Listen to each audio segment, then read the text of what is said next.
अता हमारी क्या हो, जब चाहा आंखों से मारा तुमने, होठों से जिंदा कर दिया।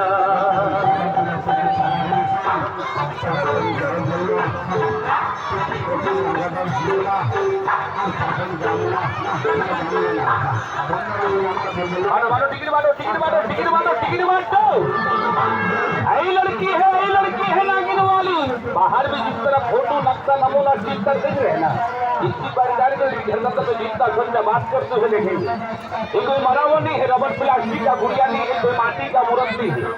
एक जिंदा लड़की है, बात करती है, बात नहीं करने से पैसा आप टिकट यहाँ लकड़ी के मजान को पर सीधा दिन का 20 रुपया 20 टका लगता है जी।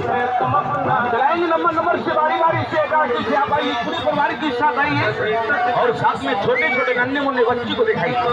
तो हम सफर हमें तुम अपना अब अच्छा में টাকা দেখে যান, জীবন অনেক কিছু দেখেছেন, অনেক টাকা পয়সা খরচ করেছে। আজকে সামান্য 20 টাকা খরচ করে মেয়েটাকে দেখে যান, মেয়েটা একটু ভাই বেঁচে আছে।